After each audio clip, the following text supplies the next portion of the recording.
Hello, hello, Fan Expo. How you doing? We're so excited to have you guys here today. It's been such a fun thing. I love seeing even more costumes in here. This makes me happy. Elvis is back. All right. There we go. Not left the building yet. My name is Paul Salpin. I'm here to moderate this panel. And this panel just got even cooler. We have some Dancing with the Stars fans here. You're in for a special treat, and no, I will not be dancing. I can't dance anyway. Can you guys dance? A little bit? I need to figure this out. Well, we have a very, very special guest joining us. But you know her, you love her. Big round of applause for Oscar winner Mira Sorvino and Dance for Red Dancing with the Stars. How about that?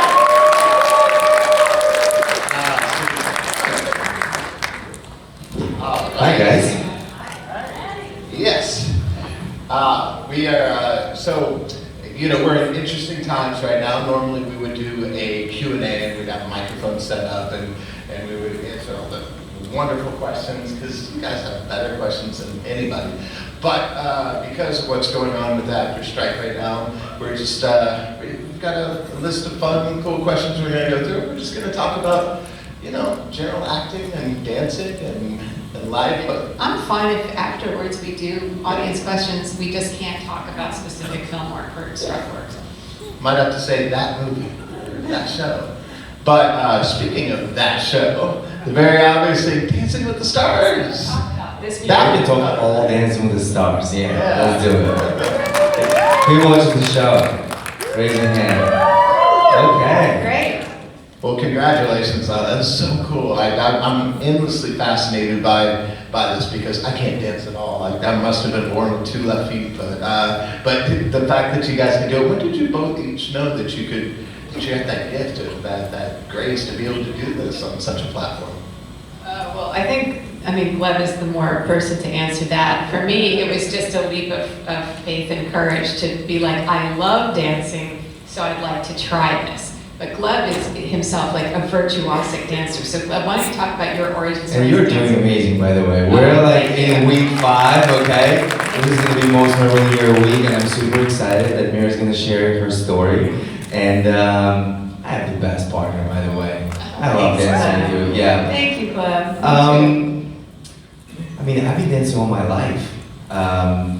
Since I was 7 years old, back in Moscow, Russia, and it kind of like the mentality of Russian parents. If you do something, you gotta stick with it, And they pushed me and they took me to all these dance competitions and I've danced. And I've danced, and it took me to have a dream job. I'm so blessed and grateful that I'm on Dancing with the Stars as a professional dancer, and I actually done 4 different versions of Dancing with the Stars. The Australian version, the Russian one, the UK, and the US. The best one. Have the biggest production, the best wardrobe people, the best music team, the best producers, the best celebrities. So yeah, it's a lot of fun. Oh, that's so cool. So show of hands, how many people feel like you could go to, a wedding or something and do a dance and that? Yeah. You guys, any of you good dancers over here? That's so cool. Okay, so for the rest of us, do you have any tips? Because we need all the help we can get. Tip number 1 on Dancing with the Stars: don't dance alone.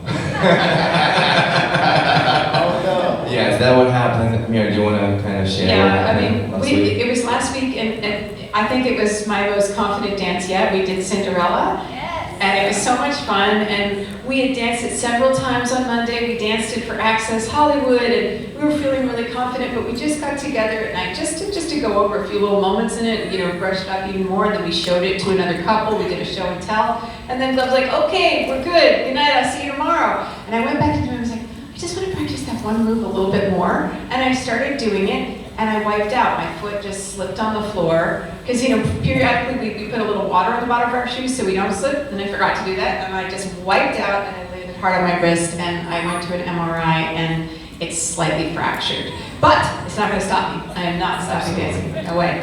Yeah, makes it a little hard to sign and take all it. Yeah, I'm sort of like doing it like that. Well, it's the thing is, it's incredible to see both of you just kind of follow your passions, which is just such a blessing, and not just the dancing, but for acting as well. That just the gift when you just knew. I mean, of course, you came from an arts-loving, supportive family, but when did you first know that you kind of had like that thing? So the interesting thing is, and this ties into Dancing with the Stars. So when I was 10, I was in a production of HMS Pinafore, and this was one of my dad's other first acting lessons to me. I had this thing where I was supposed to kiss this boy, playing the character of Ralph, the sailor boy, and I was 10, and I only had a crush on one particular boy. It was not this boy. There was nothing wrong with him, but I didn't have a crush on him, and I'd never kissed anybody. And I was like, Dad, how am I supposed to kiss him? And on the cheek. And he was like, well, Mira, think about who is the most handsome, wonderful, attractive celebrity. And, being that this was the 70s, I was thinking, and I was like, Elvis. And so he said, all right, well, you can imagine that Elvis Presley is standing right there on that stage. And you have the opportunity to run up to him and give him a kiss on the cheek. How does that make you feel? And I was like elated inside. I was so happy. And the time came, I run onto the stage, I give him the kiss, I've got the live audience there, and I had this sort of sense of like heightened reality, sort of like downhill skiing. And then a couple years later when I was 12, I did the Nutcracker Suite. And I had that same feeling performing in front of the live audience. And I was so thrilled. And that was one of the reasons I really wanted to become an actor, because that feeling was so amazing. And when you're doing movies and television, you're in a closed set, you don't have an audience, you do it take after take after take. So I still enjoy my work, but it doesn't have that same kind of thrill. Last week, doing Cinderella with Gleb, I got that feeling back. I got that rush, and I was so happy. Do we have any actors or aspiring actors out here? Yeah, there we go. Well, so what kind of words of wisdom do you have for that? Because I mean, it's a tricky and interesting business, but it also can be amazing, and you can touch people. Yeah. By the way, I forgot my father's like little button on the last one. He was like, and that is what we call substitution. So I would say start, by studying. Take as many classes as you can, stay in class, because you always grow. Every single project I do in my life, I learn something from. I don't care if I've done like 100 filmed projects, I learn something with each one. So you learn by doing, and if you're not cast in something, you'll still learn in a class setting by taking on a role in a class.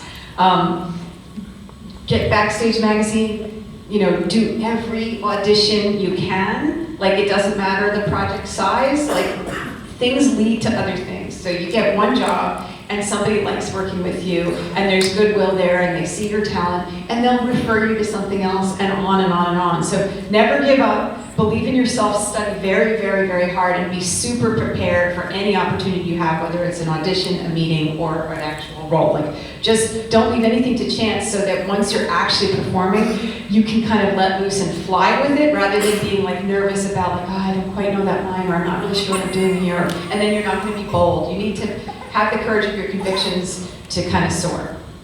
Love that. Yeah.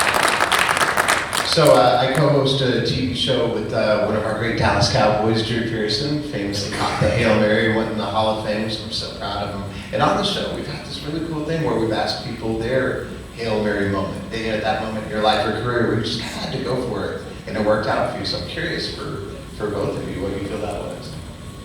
Oh, wow.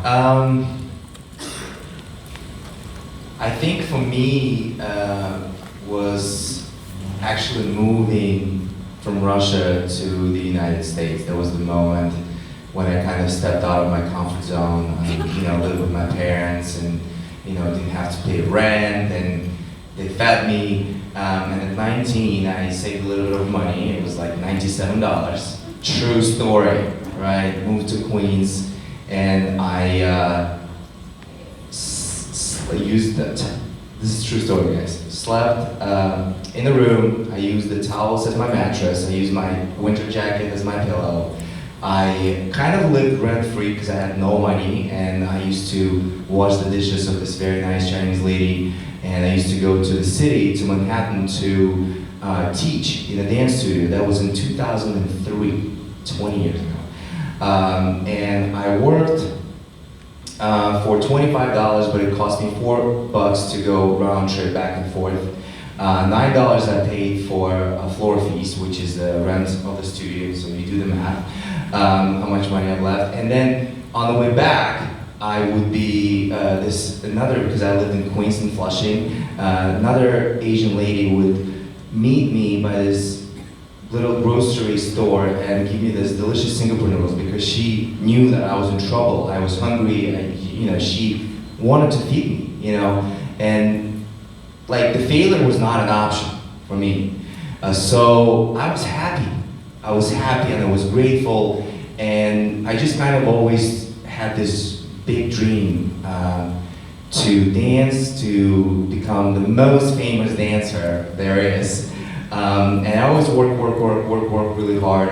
And I think if I would have given up and not stepped out of my comfort zone and not take that risk, I think I would have not had that breakthrough moment. And like today, 2 years ago, I got my citizenship. I'm a proud U.S. citizen with the U.S. passport. It's a big deal. It's a big deal for a guy like me. And I'm just grateful for that moment, for that opportunity that I had, and I took it, and I kind of just never stopped since that moment. So that was a breakthrough moment for me. Just everything kind of followed through. Yeah, it's Just a little backstory of my life. So. Good for you. I wouldn't have made it halfway through there, so that's amazing. So congratulations. Thank you. How about for you? Okay, well this kind of connects it to my other talking about what I was saying about being an actor. So this was when I was a young actress, and I was cast in a film that I can't name, but I think I can mention the director. It was Robert Redford, and everybody in the world I think would be very thrilled and a little intimidated to be working on your third film with Robert Redford, the Robert Redford. And I had been coming from independent films where we were this was the day when the people were only shooting film, no digital. And those independent films were so low budget that we'd be using what they call short ends. It would be like whatever was left in the can from another production, they would be sold to us, and we'd maybe squeeze 2 or 3 takes out of what was there, and then that was it. You had no more. You had to move on because you did not have the money for the film to shoot the scene. So here I am on this much bigger budget project, much higher profile, with amazing actors in it, Ralph Fiennes, and I am playing Rob Morrow's wife, and I have this scene where I have this big monologue, and he's asking for take after take after take, and we finally get to sort of 20 take per angle, and I was like, oh my gosh, I'm screwing up. Oh no, he doesn't like it. And I see the casting director in the room, and she's standing next to him talking to him, and I was like, oh, they're gonna call the other girl, whoever the other girl was, and say, I'm sorry, we made a mistake, can you come in tomorrow? And I went home, and I was really despondent, and once again, I called my dad, and he was like, what's wrong? And I was like, well, I think I'm gonna get fired, I'm just feeling, he's like, Mira, everyone gets fired at some point in their career. What's the worst that can happen? Yeah, you get fired, but you have to go in there with your biggest artistic conviction. You have to make a big artistic choice, take your best swing at it, and just say blanket. And not the kind you put on your head. And just say blanket, and you go in there, because he said you have to give yourself the license to fail. Because without the license to fail, you will only ever be safe and do small things and never really truly make it your own. So really just go in there and knock it out of the park and just believe in yourself. So I went in the next day, I did my stuff, I did not get fired. And it was a great lesson, because any field, I think, not just acting, not just the arts, you have to actually believe in yourself and gamble on yourself and really just be like, you know what? I got this. I'm going to do it. I can do this. And this is my take on it. This is my personal stink that I'm putting on this. And it was great life advice. It was more life advice than acting advice, really. But yeah. I love that. And yeah. And then, of course, because of all that, you know, we get who you are now, and you've been able to do some great things to make an impact by, you know, using your name and your voice for things, and you have causes that you believe in, and you know, do so well with those. So we need to talk about that. Okay. Well, I've been working against human trafficking since 2004, first with Amnesty International. Thank you. As the Stop Violence Against Women spokesperson, and then in 2009 I joined the United Nations Office on Drugs and Crime as their goodwill ambassador on the worldwide fight against trafficking in persons. And oh God, my phone is buzzing. I just don't know. Okay, it's silent, so it's fine. I'll just my butt will just buzz.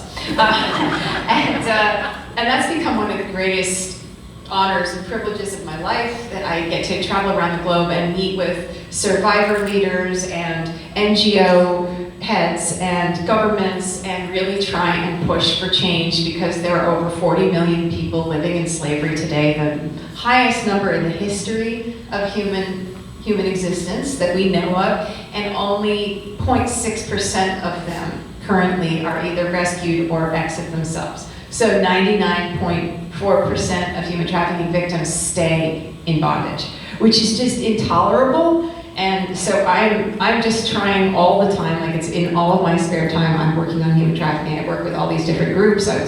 We were down in Mexico supporting a group called Agape International Missions AIM, which is this incredible holistic anti-trafficking group that works in Cambodia and now is opening a place in Belize. I work with CAST LA, Coalition to Abolish Slavery and Trafficking. I've actually spoken in Texas on legislative pushes. I work on the federal level, the state level. And the thing is, this is not going to go away until ordinary people rise up and say they've had enough of this, because the victims are unfortunately not in a kind of political class that anybody cares about, because there are so few survivors who are out. They're not a caucus. They're not a group that politicians worry about getting the vote of, so they're just not the high priority, even though they should be. The fact that we are tolerating slavery on our watch, both labor and sex trafficking, and in this country, our sex trafficking victims, our domestic minor victims, are our own children. It's not mostly foreign people being, smuggled in or trafficked in to be trafficked. It's mostly our own kids, and the average entry into the life here is 9 to 11. So I have an 11-year-old daughter, and she's on the high end of what age girls and boys are pushed into sexual exploitation, and usually it's by someone they know. Usually it's not the stranger danger of a van, but it's 50-something% are family controlled, foster care controlled, gang related, other kids in their schools, recruiting them online. And it's heartbreaking. I mean, it's years of suffering, years of rape over and over and over again. And it's a life where these kids have no good choices, So we're trying to shift the lens across the country to see sex trafficking victims as victims, not perpetrators. There's no such thing as kiddie porn or child sex workers or child prostitutes. It's prostituted child, exploited child, child sexual abuse of material online. And I'm really pushing for the adoption of something called the equality model, which is also known as the Nordic model, and it exists in 9 countries in Europe, and now the state of Maine has adopted it. It's basically a partial decriminalization. So the person whose body is being sold is never criminalized, never catches any charges, but the buyer and the seller are, with stiffer penalties. The John is seen as a part of the trafficking crime. And right now, buyers experience almost nothing if they experience anything. And the problem is, prostitution is the terminus of sex trafficking. So by buying prostitution, it's not a victimless crime. People are actually adding to the demand for bodies that traffickers fill with exploited labor, free labor, rather than people that they only take 10% from, So anyway, if we had this model in every country, it's the greatest harm reduction model. There's less violence to people in commercial sexual exploitation, and sex trafficking goes down. So that's what I'm really hoping the United States will adopt, and state by state we can adopt it. So that's one of the things I'm working on now, but I'm always working on it. It's like full time. Yeah.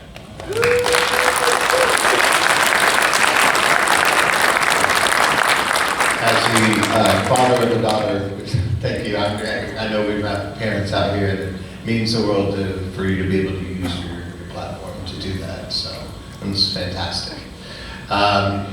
You know, and one thing I love about seeing everybody out here is just like the coolest people. And when you get to talk to everybody, you get to hear their stories and hear how the work has affected your life. What are the things that the people, I guess without naming certain titles, what are the things that people want to know the most about your work? I think they want to know if certain on-screen friendships are real. I mean, people came dressed as me and Lisa Kudrow yesterday, and I took a picture with them, and I was so touched by the attention to detail they put into the costumes, and I can tell you wholeheartedly, yes, I spoke to Lisa yesterday. I love Lisa. We are still really dear friends. So that's something, because people want to, and I think people have that truth meter when they watch something like that. If we hated each other, I don't think that story would have worked. I think you want to see that love and you want to feel it. You know, I mean, you know, we use our insides as actors. So, but yeah, people like to know sort of the real life behind the scenes. And they like to talk about my dad. Everybody comes up and, you know, pays their condolences to me. You know, he passed like a year and a few months ago. And people have a lot of love for him. And it really touched me because yesterday somebody brought a beautiful picture that I had not seen before of me and my dad together at the Cannes Film Festival in 1997, I believe. And I saw it and I like started tearing up. And the guy, and I think his name was David, was so nice to me. And then I signed it to him and thanked him. And then today he came back with a copy for me, just a big, beautiful print for me. And I thought that was so touching and beautiful. And that's what the amazing thing about these fan expos is that I actually get to meet you. Not just that you get to meet us celebs, but we get to meet you and have these interpersonal connections and get to just sort of see each other's hearts. And when we're stuck up on the screen on a set, you know, on a sound stage, we never get to meet the audience. And it's really beautiful to know that something I did means something to you, and then the way you treat me means a lot to me. The things you share with me means a lot to me. So thank you very much.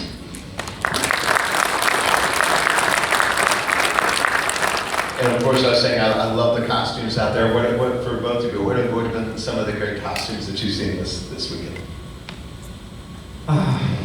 Elvis.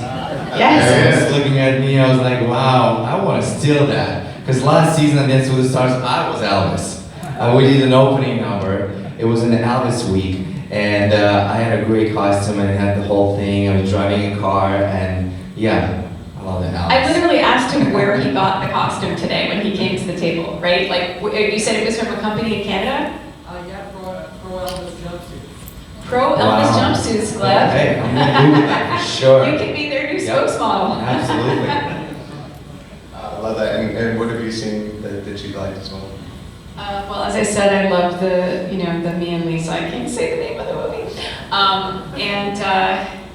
I've just seen some fantastical creatures, and I don't always know what they're from because I haven't watched every single genre movie out there, but there's some amazing attention to detail. Like, people do incredible stuff. Like, they're really serious with it and really talented. Like, I feel like people who are so good at this cosplay should consider like a job in the creative side of filmmaking. I really think they should. Is there anything that either of you collect that you like to kind of look at these, around the expo and be like, oh, I need to get one of these, or gifts or things like that? Well, the crazy part is when I was a little girl, I collected autographs. And I had a book, and every time my dad worked with somebody, like he worked with, he did a movie that I think I can mention because I don't think it's airing anywhere now. So it's not really struck work. It's called Oh God. And John Denver was in it, and George Burns, and I got both of their autographs, and I was so impressed and so excited, and I treasured this book full of my autographs. And then when I became an actor myself, I was like, okay, it's probably tacky if I ask my co-stars for their autographs, so I'm going to stop. But I still have that beautiful bound book. I remember that when I was dancing, all my dance idols, I was collecting their pictures and then would go to watch them perform and collect autographs, and it was such a surreal moment when you watch them dance and you look at everything they do, and I kind of studied those tapes and then see them live. That was incredible moment for me, and yeah, I still have those pictures. Yeah, we used to collect playbills too. Living near New York City, we'd go Yes. to the plays or the ballets, and I have one, Eugene Onegin, I had somebody sign that, like, yeah, just. That's so cool. Well, they have, some fun questions on here, but there's a game on here. It's a this or that game. And so this will be fun since we got both of you here. And We love games. Let's do a game. So, summer or winter? Which you prefer? Summer. Summer. Same. Yeah. I don't even know what it means, summer or winter, or is that? Oh, which I prefer? Summer, yeah, for sure. No winter, yes, no, summer. Yeah, this Russian one is good. Novel or comic book? No. Wait, what was it? Novel or comic book? Novel. Okay, bad haircut or bad dye job? I don't know what this one is. Bad haircut or what? Bad dye job, like color. Oh, that's a hard one. It's hard. I I would guess say- bad haircut, because it's gonna grow, right? Like, and you'll change it in a month or so. I feel like bad dye job can be fixed quickly unless it's like when I was double processing my hair, like for last year's season 1 of a show that I cannot talk about. And I had it done in another city and they overlapped it and all of a sudden I had this ring around my head that it all broke off.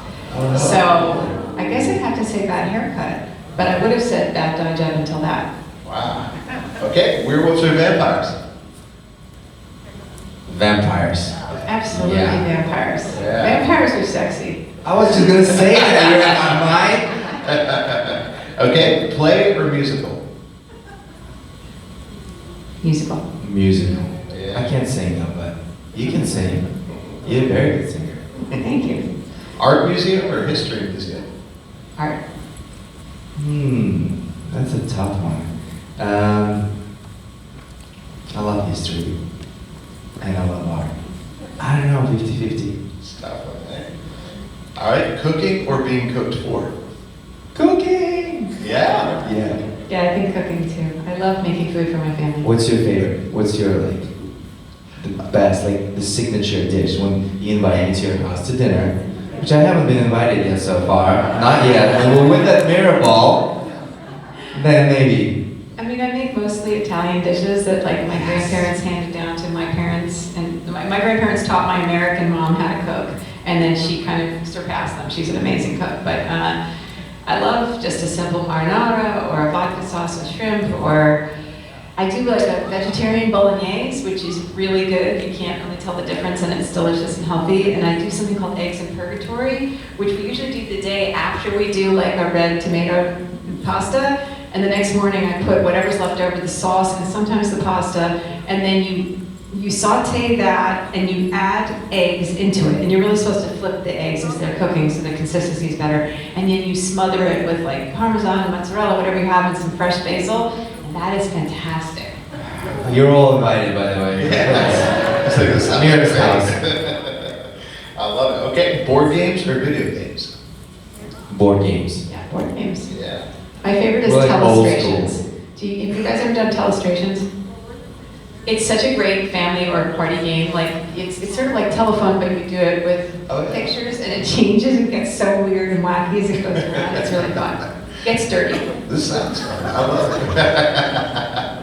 it. and so what do you guys like to do when you're at home and we just you're more of a watching TV kind of person, or I don't know, do you have any extra things? I don't know, sewing or Sleep. Sleep. That's my favorite. I have a passel of rescue animals. I have 4 rescue dogs and 5 rescue cats.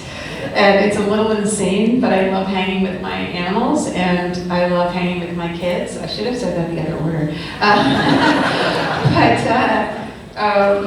We like to swim together. We like to go to the beach together. We like hiking. I really love hiking, but there has to be water at the end of it. Like there has to be like an amazing waterfall at the end of it, or a stream, or a watering hole. Like we're all like, if it's dry and dusty and hot, like that doesn't cut it. It has to have the reward of getting to dunk ourselves at the end. Here's a good one. Who would you rather have dinner, or who would you want to have dinner with, living or deceased?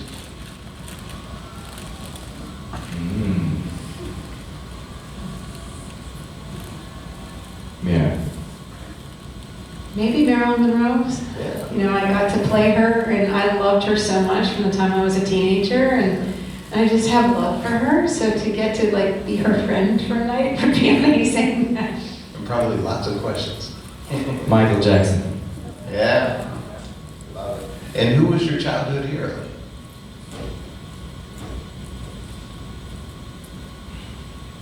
We've already gone through Elvis. Yeah. I think I loved the Reverend Dr. Martin Luther King, and he has always been my hero, and I've read all of his speeches and his books, and I've worked with the King Institute, worked with his daughter. He just, to me, is like the greatest hero of our time. Yeah. Gene Kelly. Yeah. Mm-hmm. Yeah. How about this one? What was your first job? I taught dance. Yeah. That was my first job. I remember I was 12, 13 years old. I was covering for my teachers, teaching like little kids, 5, 6 years old, and never stopped. Besides babysitting, which every American girl does from the age of 12 on, while I was in college, I lived in Beijing. I went to Beijing University, and then I took a semester off. It's a long story, but my parents had just broken up, and I just needed some time away. And so I got myself some odd jobs. So I was editing English language magazines that were translated from the Chinese, but I was copy editing and making it make sense.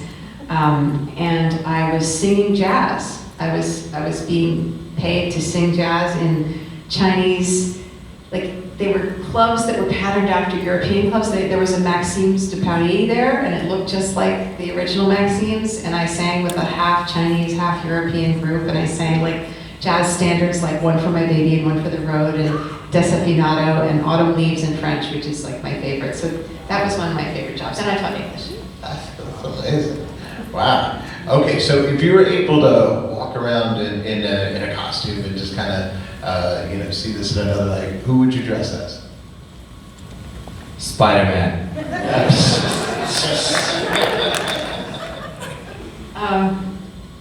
I think in honor of Carrie Fisher's recent birthday, I would say Carrie Fisher, Star Wars, Princess Leia. Yeah. I loved her so much. She was an amazing guest and just always so much fun. Yeah, we loved having her here. So who would you stand in line for an autograph or photo op for?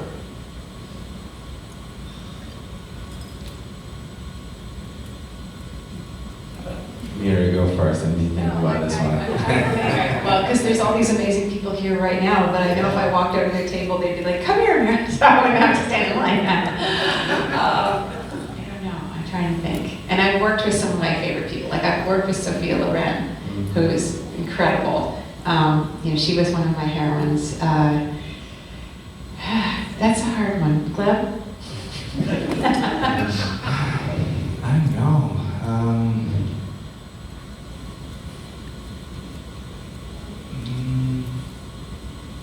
Madonna? Oh, that's a good one. That's Yeah. a really good one. I Absolutely. think all of the SNL cast. Yeah. I love SNL. Yeah. So what has been your favorite convention experience? Maybe even not here, but so far just being at it, just something that's like, see, this is why I like to do this. I can't put my finger on one. It's just like having these lovely personal talks with people as they come up and sharing stuff with them, and it really feels kind and special, and I feel gratified. Like it literally makes me feel like my entertainment career has had meaning. Like it's not just, okay, how much did one box office thing do, or how, where are you on some star meter or something, but it's like, oh, people cherish these performances. Maybe some obscure film I made years and years ago, and they love it and they mention it, and I'm like, wow, okay, so I put my heart into that, and it gained a place in somebody else's heart, and that's really special to me. Yeah. Well, because part of it is, just creatives are often very hard on ourselves, and so is there something that you each tell yourselves that keeps you on the right path even when things are tough?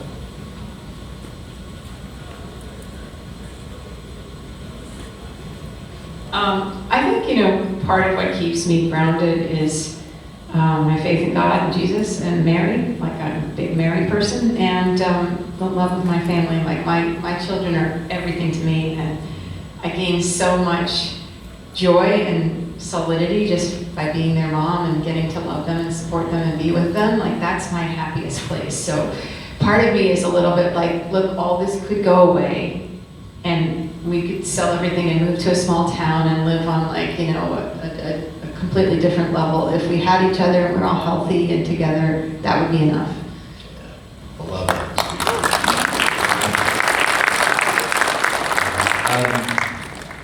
Just share love, you know, just be genuine and have a good heart. And just love one another, and I think this is how you get through hard times, you know. Just for yourself, for others, be present, live in the moment, and count your blessings, you know, count your blessings. I do that every night and every morning. I wake up, I have two beautiful girls, 13 years old, Olivia, and Zlata, who's 6, and you know, just living life, and that's what I think gets me through the hard times. Yeah. Yeah, it's beautiful. Well, I know that we're gonna wrap it up pretty soon, but I guess the most obvious thing is Dancing with the Stars. This is gonna be so cool. I didn't, we can't spoil anything, but what do we have to look forward to, or what are you thinking about? Tuesday, everybody, tune in on Tuesday. ABC, vote for us, Team Mirabal. Yes. Come on, we need your support and love. And we're dancing a 3-person dance to Time After Time. So That's the tune one. in and vote for us if you like us, and if you're... And even if you don't, please still vote. Yeah. You can vote up to 10 times, and if you like us and you like other couples, you can vote for both couples. You don't have to make a choice between us if you don't want to. It's fine. And there's also a bonus too. I believe you're gonna be appearing at the table after this, right? Yes, Yeah. come say hi, we'll Come take meet. pictures, it'll be a lot of fun. Yes. And one little tradition that we're having doing this is we're gonna all get together and take a selfie with everybody. If you want to get together for a big group family photo right now, Yes, and then we'll get a little absolutely. bit Texas send off after this, okay? So everybody squeeze in, right? Come in for the selfie. Come in. There we go.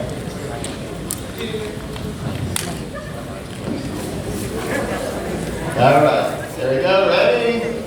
1, 2, and 3. There's Elvis. 1, 2, 3. All right, thank you guys. Big round of applause, everybody. We're so happy to have you guys with us. Stay tuned. We got more All We Can for you.